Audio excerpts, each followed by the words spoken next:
Contratado para ser uma das soluções na lateral direita do São Paulo, o Orejuela ainda não conseguiu ter uma sequência com o Crespo. Na maioria dos jogos é preterido até do banco de reservas. Devido ao alto valor investido em 50% dos direitos econômicos do Cruzeiro, a falta de oportunidade gerou estranhamento na torcida. Afinal, porque o Orejuela não ganha chances? Alguns motivos explicaram a opção do técnico em utilizar Igor Vinícius ou algum outro jogador na maioria das vezes, em que Dani Alves, titular na lateral direita, não esteve presente. O primeiro deles é justamente a mudança de posição de Dani Alves. Até a temporada passada, o camisa 10 atuava no meio de campo. Com a chegada de Crespo, porém, um sistema com 3 zagueiros foi implementado e Dani Alves passou a atuar como ala direito. A função agradou o jogador, que tomou conta da posição e inclusive abriu o caminho para novas convocações para a seleção brasileira. Essa alteração fez o Orejuela ter que se redobrar para ganhar uma vaga no time titular. Afinal, ele passou a disputar a posição com um dos líderes do elenco. As possibilidades remotas de figurar entre os titulares desmotivaram o Orejuela. A comissão técnica e até a diretoria conversam constantemente com o jogador para que ele se sinta importante no elenco, conforme disse o diretor de futebol Carlos Belmonte em entrevista ao canal Arnaldo e Tironi. Para amenizar a situação, o Orejuela já teve conversas com Crespo e Muricy Ramalho.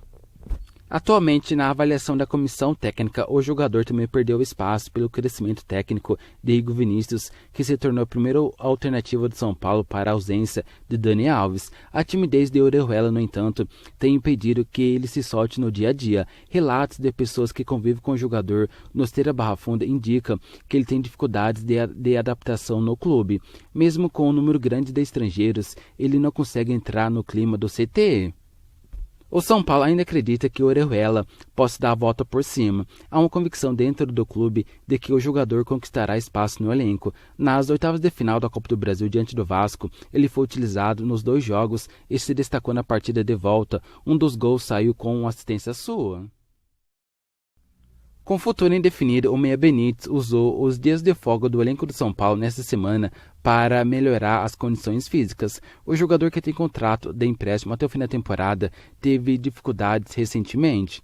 Com praticamente 2 semanas sem jogos por causa do adiamento da partida contra o América Mineiro, antes prevista para o fim de semana passado, Crespo deu 3 dias de folga para o grupo, sábado, segunda e domingo. Apenas uma parte pequena do elenco treinou no sábado e na segunda. Os jogadores recém-contratados e os que se recuperam de lesões. Benítez não faz parte de nenhum desses 2 grupos, mas pediu para treinar.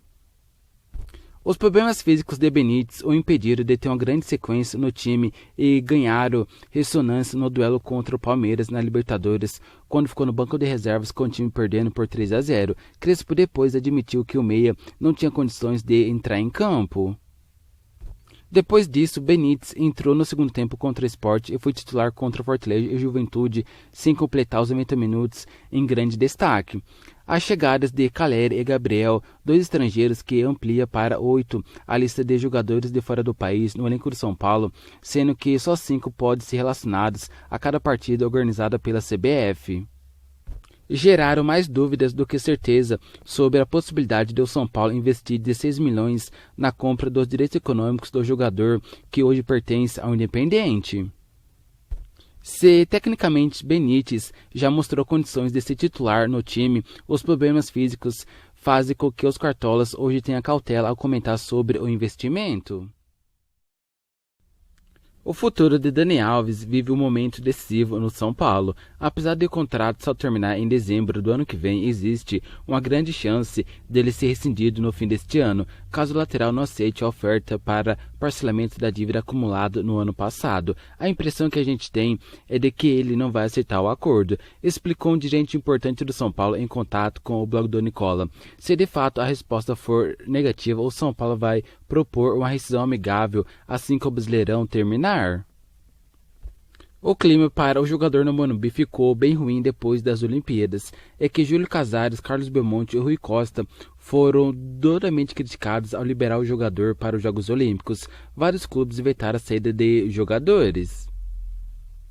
Ainda assim, com a medalha de ouro no peito, Dani Alves cobrou publicamente, afirmando que o clube não tem sido correto com ele. Foi a gota d'água na relação, até porque os 12 milhões de dívida de São Paulo foram construídas pela antiga gestão de Leco, Raí e Pássaro. Para enfurecer ainda mais os dirigentes, Dani Alves costuma isentar os antigos dirigentes de responsabilidade. Logo, o trio que prometeu um salário de 1,5 milhão por mês, considerado incompatível com a condição financeira são paulina.